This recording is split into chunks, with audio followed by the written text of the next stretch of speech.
All right, this is our fourth week of membership, or on membership. The first week we talked about why membership. The second week we talked about the importance of friendship. The third week, last week, we talked about what we think about Jesus. Okay, actually really, really significant. This week, I want to talk about what I think Jesus thinks about sin.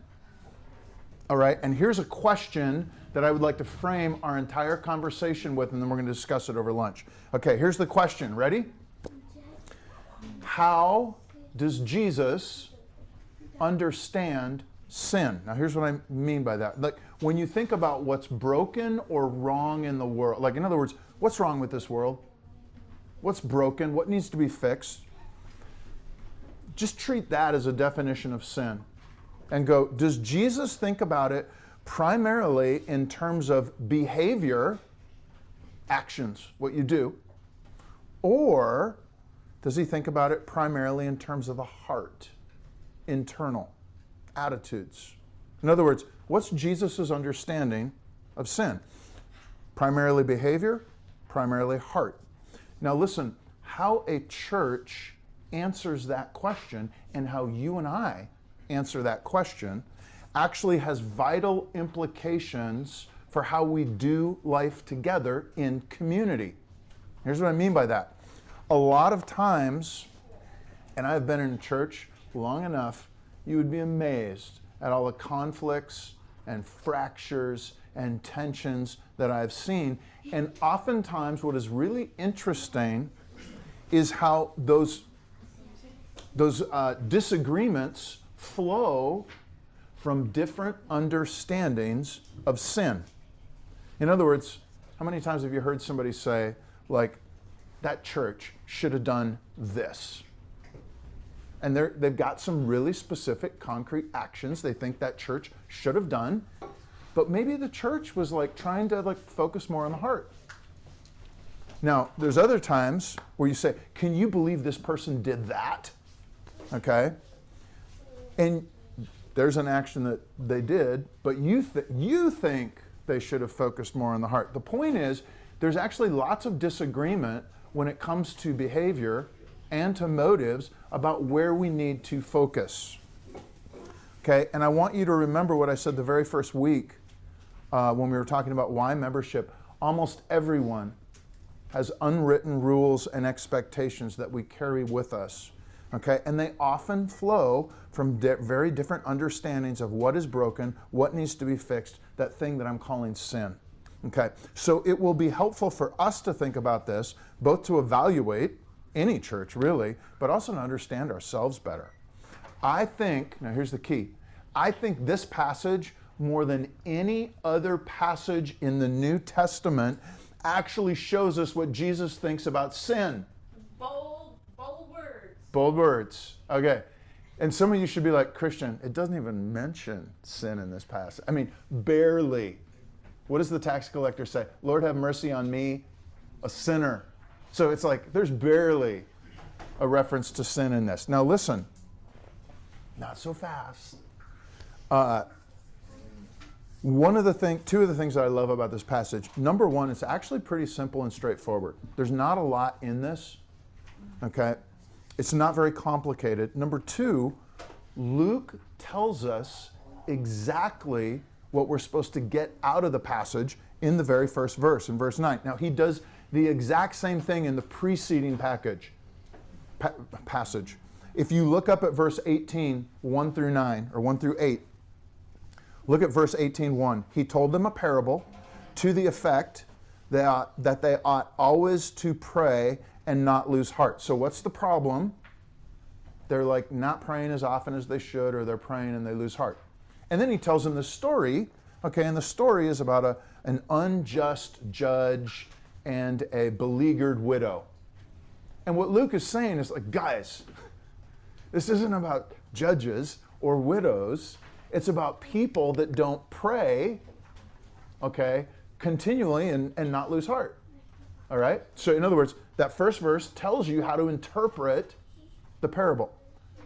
Luke does the exact same thing in this passage. Look at it.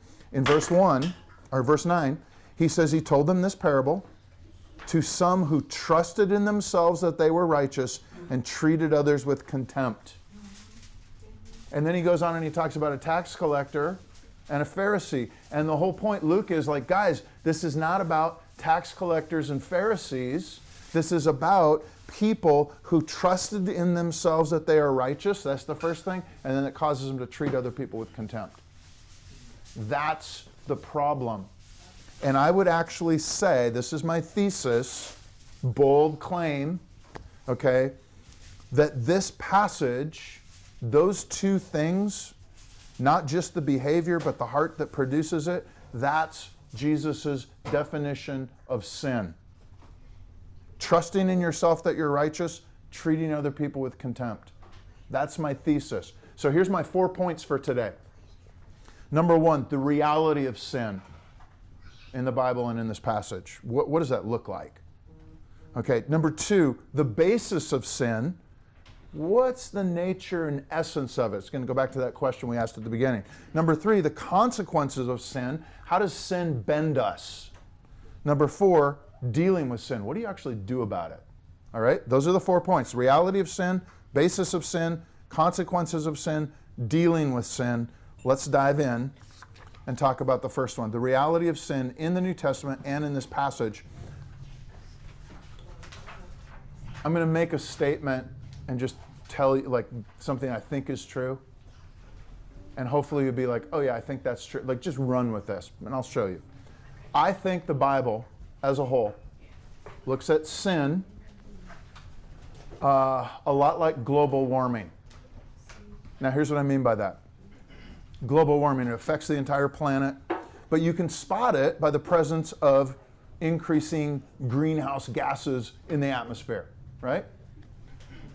I think the Bible actually looks at sin not primarily as like, oh, you broke this rule and that rule, but more as, have you ever heard the phrase, the fog of war?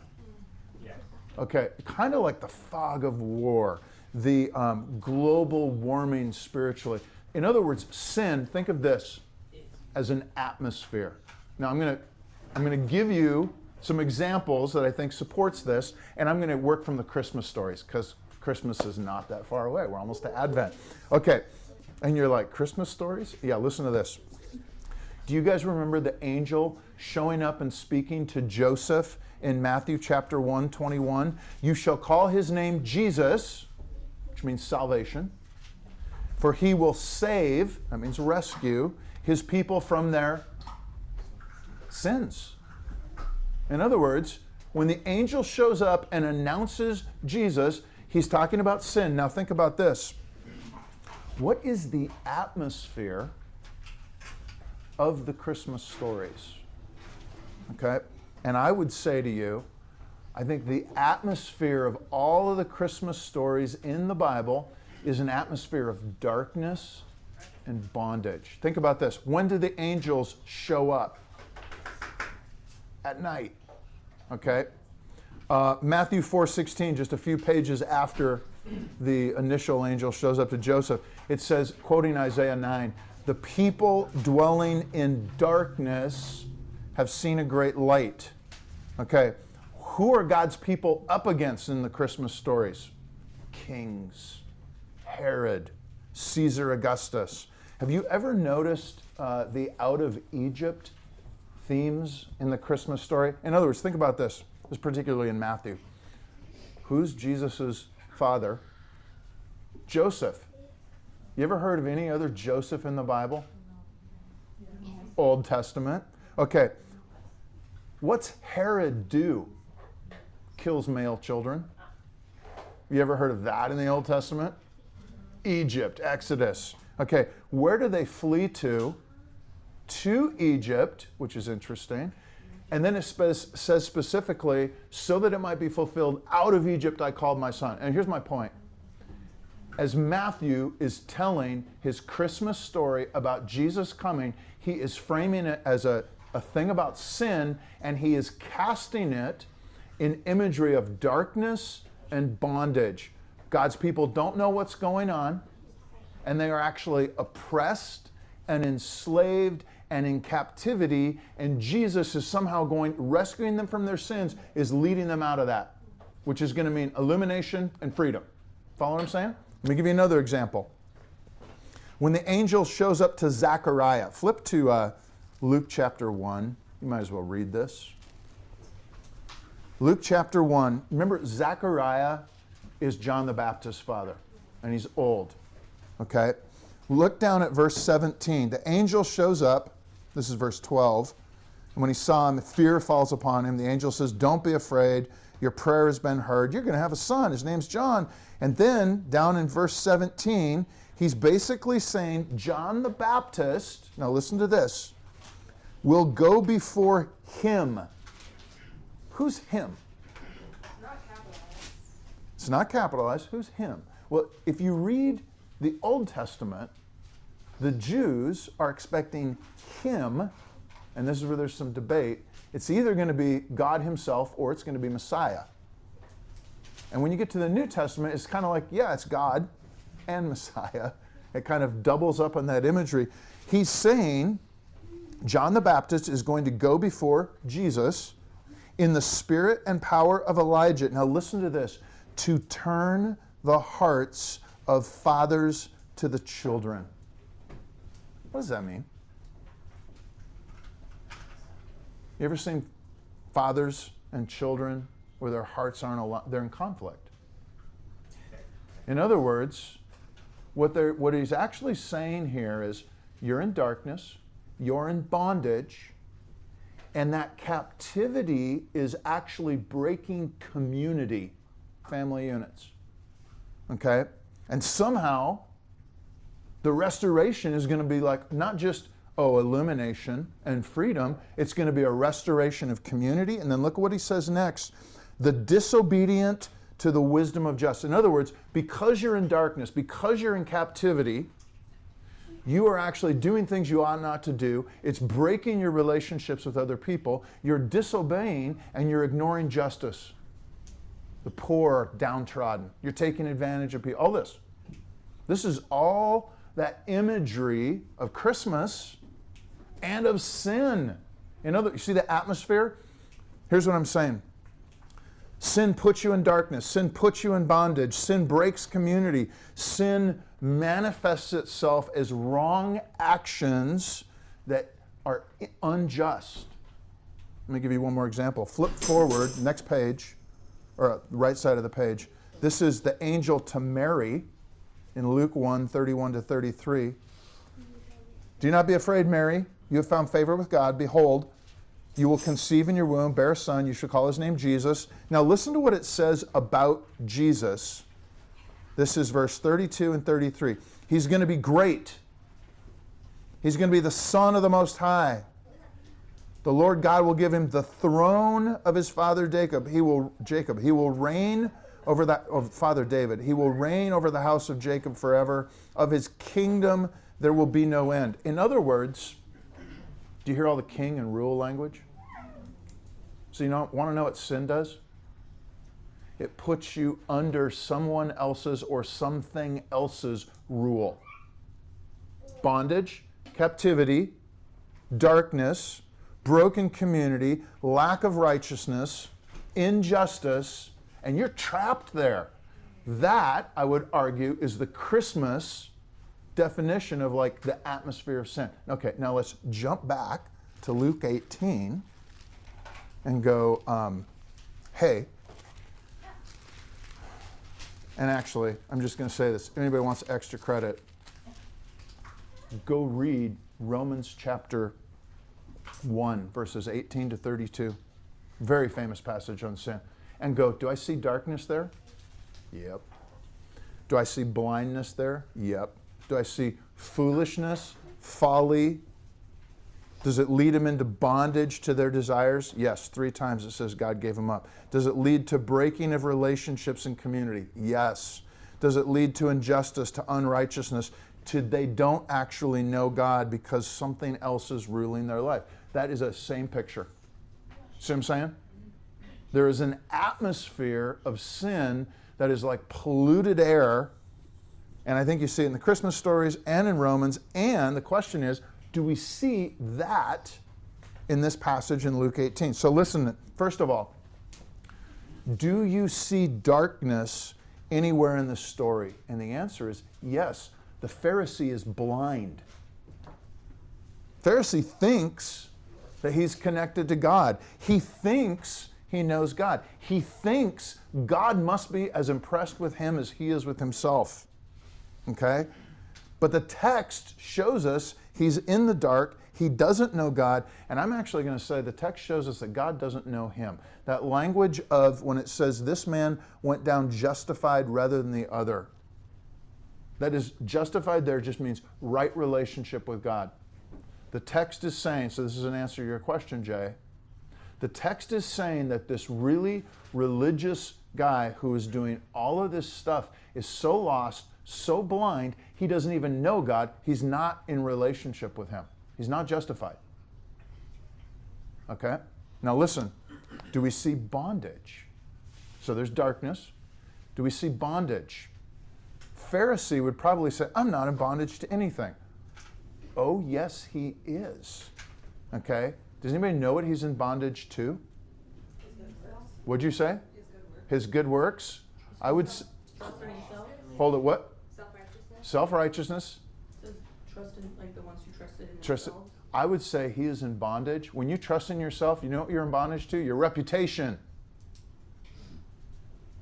In other words, what happens if he meets somebody that says, actually, you are like other men? You do extort. You use your righteousness to leverage. Make yourself feel good, other people feel bad. That's extortion, my friend. Okay? You're using it to control people. This is exactly how Jesus talks about Pharisees in a very famous chapter, Matthew 23, where he says, woe to you, blind guides. He says, you clean up the outside of the tomb, but inside you're full of bones. Now listen, if you told the Pharisee that he's blind and that inside he's full of bones and he's cleaned the outside of the cup, how do you think he's going to respond? He's going to be pissed. Also, I wanted to add something. Isn't pride considered one of the greatest sins? Pride.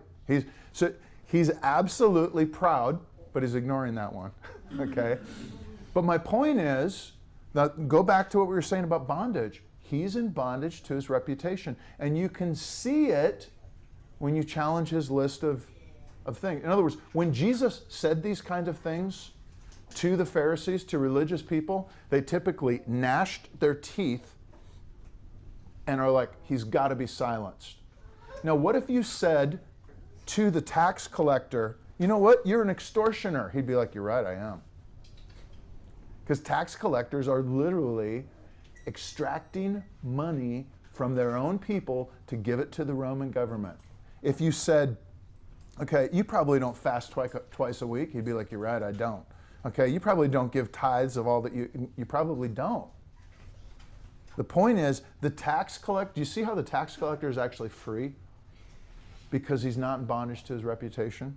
Now listen, broken community.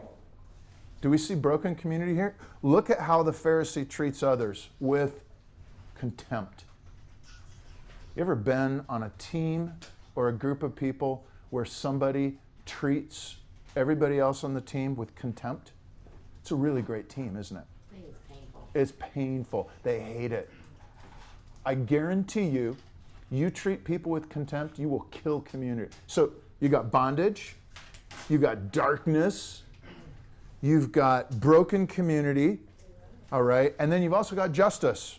Verse 14, which man went down to his house justified?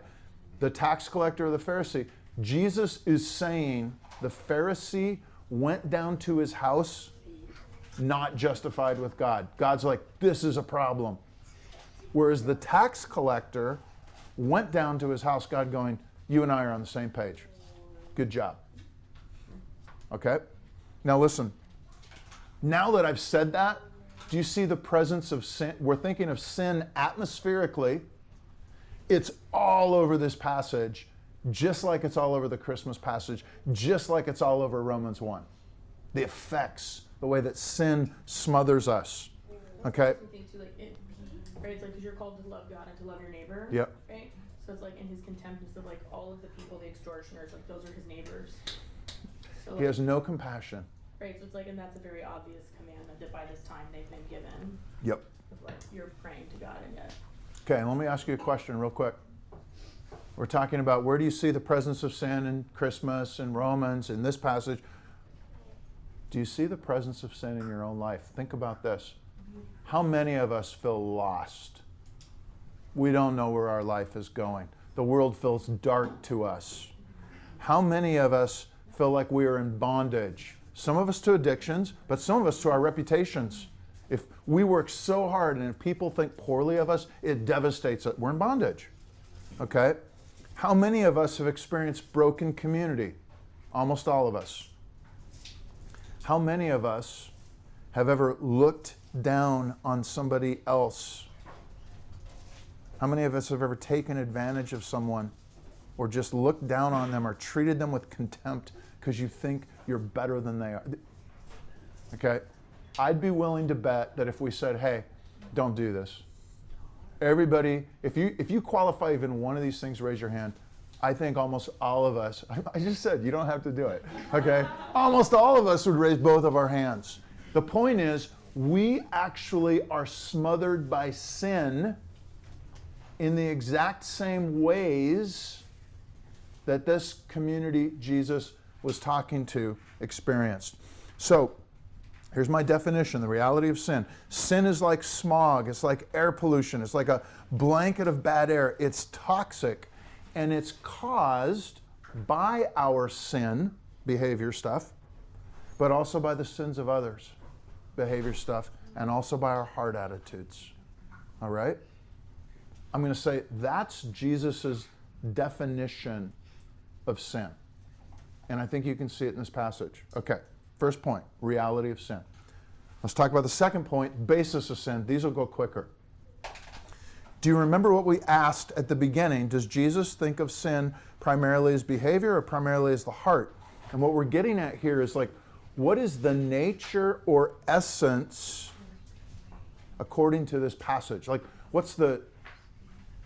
you could say it this way.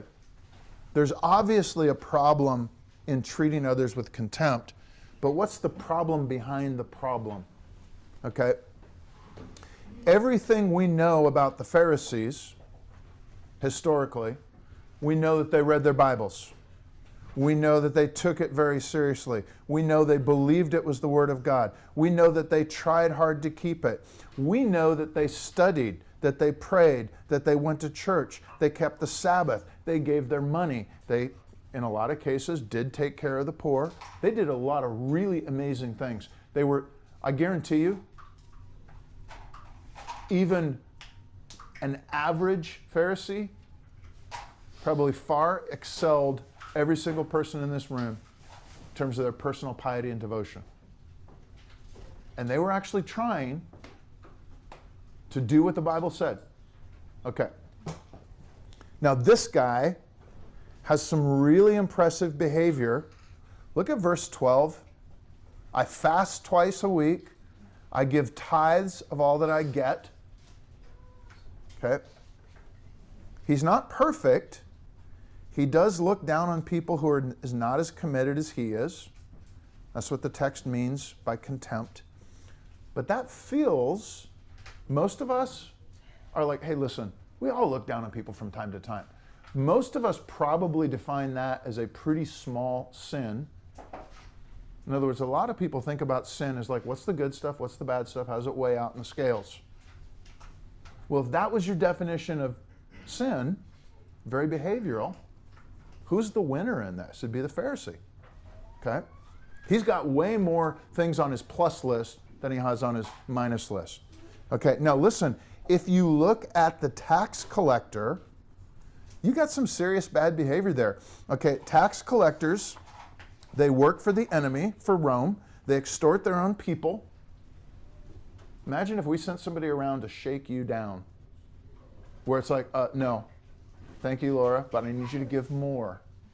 And then the person that did it was like lining their pockets from it. And there's somebody who's really poor No, I need some from you too.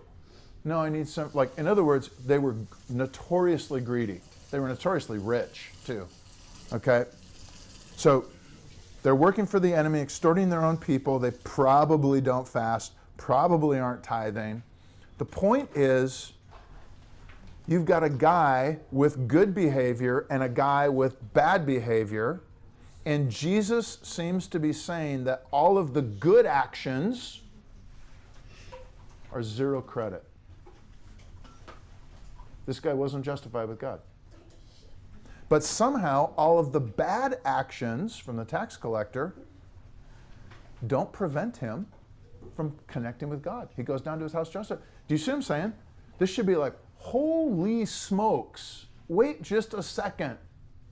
The good stuff doesn't seem to count, but the bad stuff doesn't seem to prevent?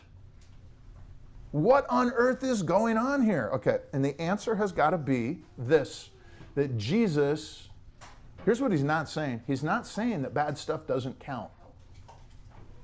Because we know that he calls people to love the Father and love their neighbor. Okay?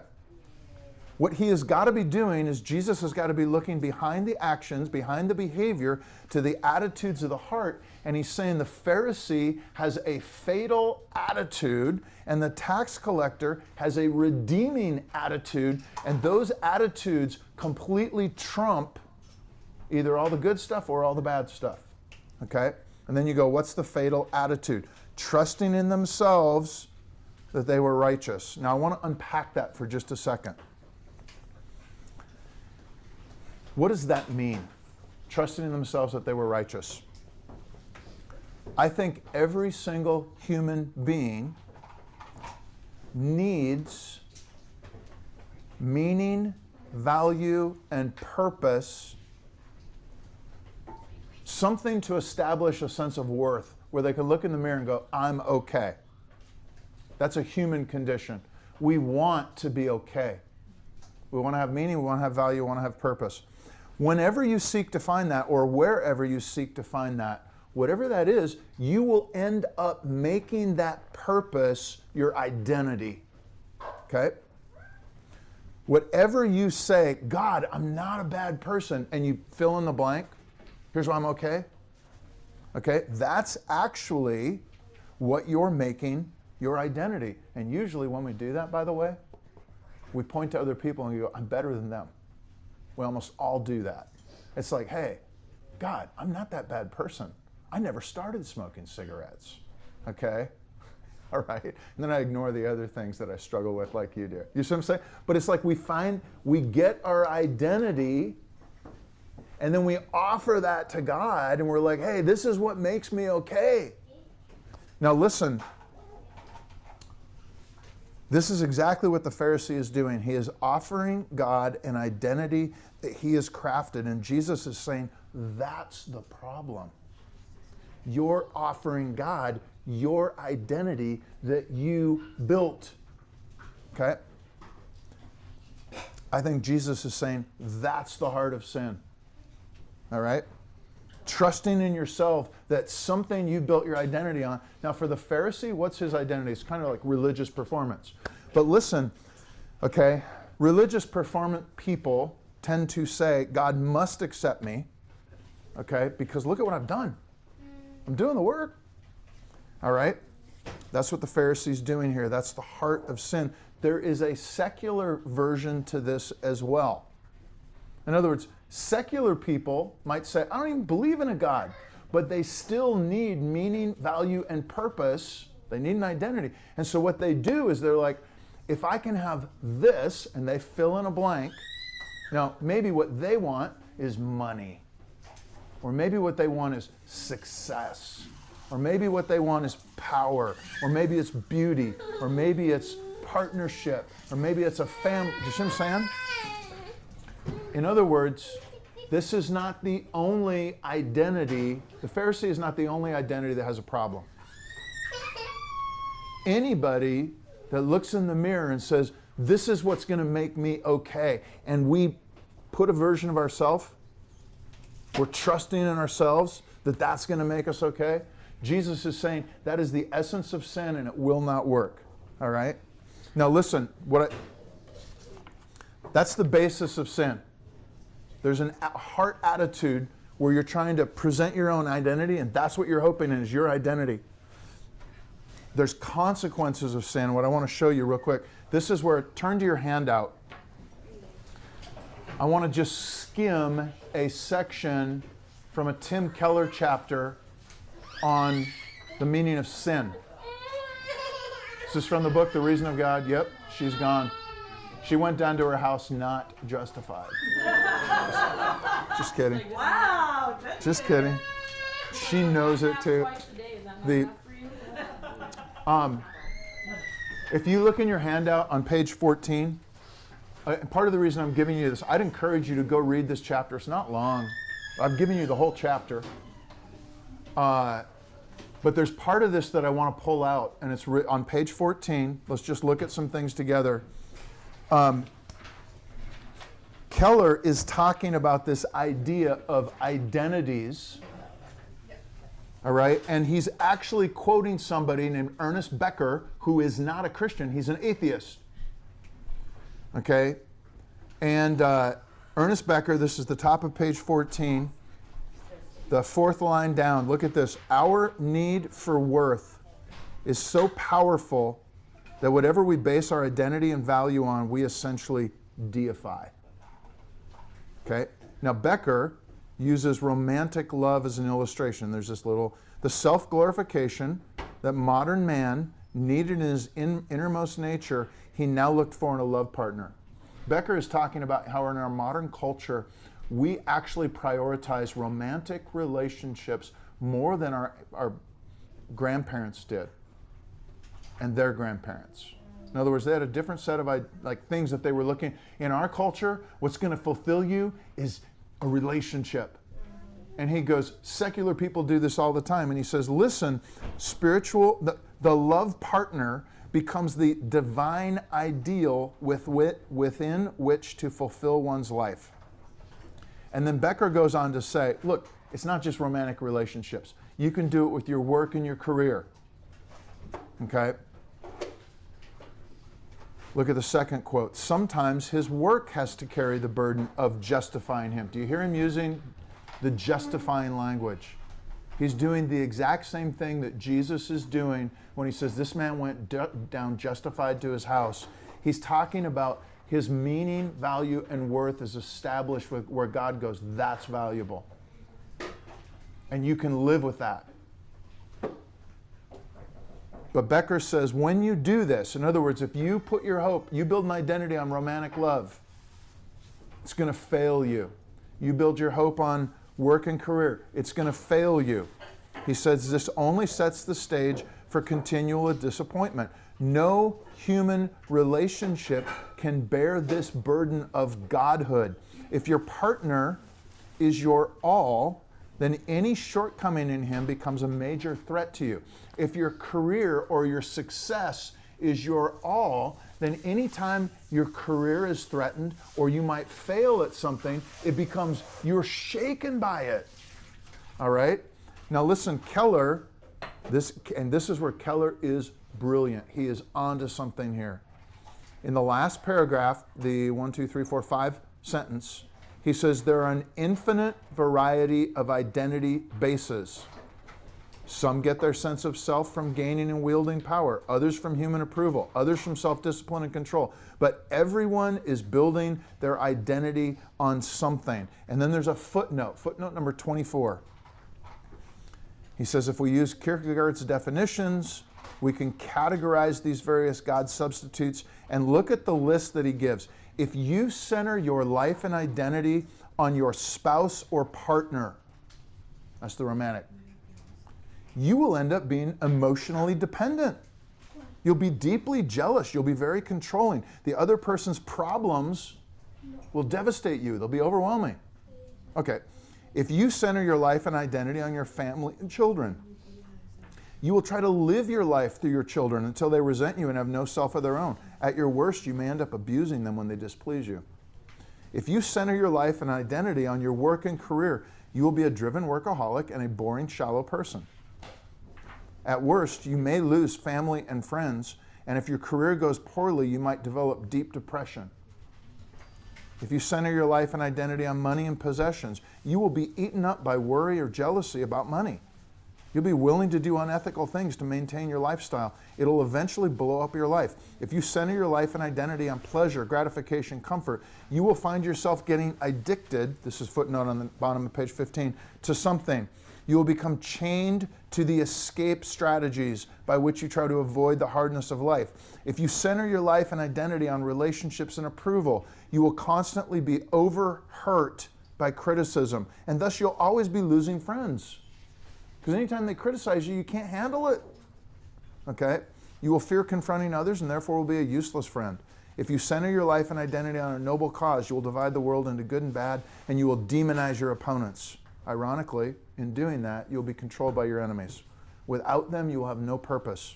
If you center your life and identity on religion and morality, this is what the Pharisee did. You will, if you are living up to your moral standards, be proud, self-righteous, and cruel. You see that in the text? But if you don't live up to your standards, your guilt will be utterly devastating. And listen, as somebody who is a recovering Pharisee, you never live up to your own standards. You may do it for a while, but you won't do it forever. How many of you are racked by guilt? Guilt. Listen, you're racked by guilt or you're racked by pride. And the point is, those things, or you're racked by anxiety. In other words, you can go through this list, and here's the point that I'm getting at. This is why I've given this to you. I would encourage you to read it. Jesus has a view of sin that's built on an identity that actually explains all the anxieties you feel in life.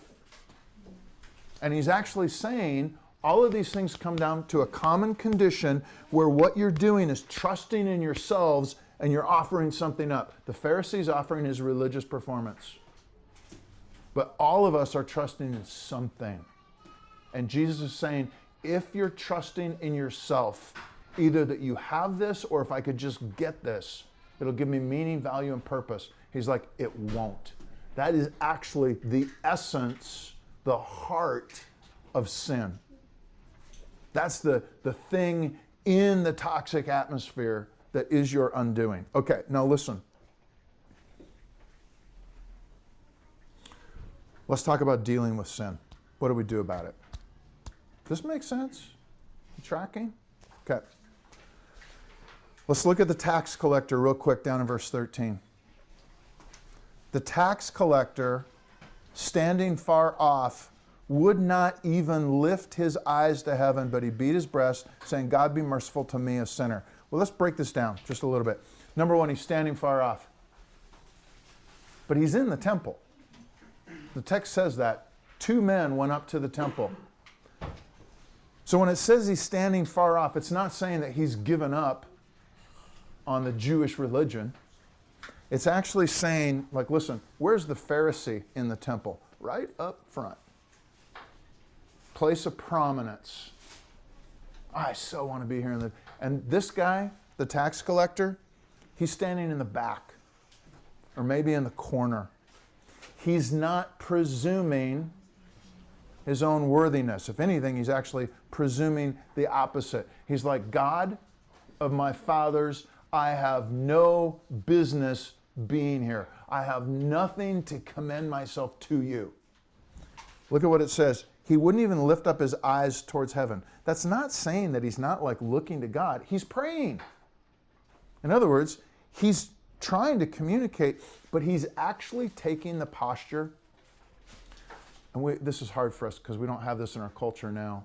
But if you read about like older cultures, when a peasant comes into the presence of a king, the peasant knows they're not royalty. And the peasant is just like, they look at the ground. And it's a sign of honor and respect and recognition that there is so much distance between the king and me. The king's up here, I am down here. The king has a radically different life. We're not equals. We're not buddies. I am just a poor peasant serf. I'm an ant. Okay? And what he is saying is, this man, he's not presuming on his worthiness. He recognizes the distance between him and God. He beats his breast. He actually feels sorrow and contrition at what he is, rather than, like, listen, if you say to the tax collector, you don't know God, he's going to be like, you're right, I don't know God. If you say to the Pharisee, you don't know God, he's going to be like, how dare you say, I don't know God. In other words, the tax collector has sorrow and contrition for what his reality is, rather than anger and vehemence for somebody pointing out what he's not. God be merciful to me, a sinner. He identifies as a sinner, as somebody who is not righteous. He's saying, I have no merit in myself. There is nothing to commend me to God. But there's still an attitude of hope in here and faith, because he actually somehow believes that even though he has nothing to commend himself to God, maybe this God is the kind of God who reaches out to people who have nothing and still meets them. Do you hear the aspect of faith there? You know what it's more like in our culture is like a good judge. A good judge. Like when you go to like Ah. like I got called in for jury duty or whatever. Yeah. And it was like all of a sudden I was like, wow, this is formal. Like, and the way I held myself and answered questions and stuff, like I was like, oh, like I'm gonna make sure I'm like really I'm behaving in a different way, and not because I think the judge is like a better person than me. Yeah, because yeah. like I understand that there's a power differential here, and it's respectful to Yep. like behave in a certain way, and when people come in and they're like trying to defend themselves to the judge versus somebody who's like, I'm repentant and I understand I did wrong, like a good judge is going to take that into consideration. You take somebody who's repentant and humble about it versus somebody who is proud and not repentant, and say, how does a judge deal with both of those people? And a really good judge usually spots the pride, spots the lack of remorse, and goes, you need to do a little time. It'd be good for you. And it would also be interesting, like, if the Pharisee was to see somebody else, they probably would have recognized, like, oh, they're doing by confessing. Mm-hmm. But the moment that somebody tries to point it out on them, they would just... They can't see it. Yeah. Okay. When he says, God be merciful to me, a sinner, he identifies as a sinner, as somebody who's not righteous, no merit in self, but there's also an attitude of hope and faith. He thinks God might be listening, he might be merciful, and he's asking God to give him an identity that he has no hope of making for himself. He's like, I need an identity that doesn't involve, look, I'm okay. He's like, I need a different identity. I need an identity from outside of myself. And Jesus says that is exactly what God is looking for. Instead of exalting himself, that's what the Pharisee is doing. Look, I'm okay. He's humbling himself, going, I'm not okay. And Jesus is saying that fundamental attitude of the heart, where we stop trying to justify ourselves and we start asking God to save us, God to rescue us. He goes, that is the essence of what connects us to God. When you can start to own your mistakes and own your shortcomings and own your faults and your flaws, and you've given up all hope of like fixing them, and you're like, I can't fix it. All right? And Jesus says that is exactly what God is looking for, justified. Now listen, what is the identity that God gives? The answer is Jesus. Okay? He gives us an identity in Jesus. Okay? For Christians, the early Christians would have identified as followers of Jesus. I belong to Jesus. I meet people now who are like, yeah, I don't even identify as a Christian. And I'm like, man, you ought to. Okay, you ought to identify as a follower of Jesus. And what they're really saying is, there's a lot of broken things in churches. I don't want to identify. Okay, I get that. But the early Christians said, I belong to Jesus. And there is a sense where Jesus belongs to me. His righteousness is everything. My unrighteousness and my righteousness are nothing. When you start to think this way, it doesn't cause you to loathe yourself. Woe is me, I'm a worm. It actually causes you to think less about yourself. Actually, let me say that again. It doesn't cause you to loathe yourself. It doesn't cause you to think less of yourself. It causes you to think about yourself less. See what I'm saying? You're not like, woe is me, I'm terrible. That's not what he's doing. He's not going, I suck so bad. And then Nick's like, I suck even worse. Well, I suck worse. It's not what's going on. It's not about how bad you are, because that's still, you're offering something up. It's about, he's recognizing, this is what I am, I have nothing, give me something. Okay? What happens when you start to get your identity in Jesus, you start thinking about Jesus and what he's doing more, and you start thinking about you and your failures and your successes less. And that is actually liberating and freeing. And we're going to talk about the implications of that over lunch. So 3 questions that I want to think about over lunch. Number 1, this concept that I'm talking about, this definition of sin as like offering something up to like justify yourself to God. I want you to think about, how might that be challenging to people in churches? That's the first question. How might that be challenging to people in churches? Second question, how might, if that's the gospel, how might that actually feel like bad news, not good news? Third thing is, how might actually living this way actually feel incredibly good to people? Be really, really helpful and useful. All right? That's what we'll talk about over lunch. Can you share the first question one more time? Yeah, if I can remember it. How challenging to You people. can't remember. Okay, yeah, I didn't get that part written down in my notes. How might what we're talking about here, because remember, we're talking about membership. We're saying this is part of what we're trying to be as a church. How might this thing actually be really challenging to people that are used to being in churches? Okay? Then the second thing is, how might this feel like really bad news? And the third thing is, how might it actually be this incredibly liberating thing for how you treat other people?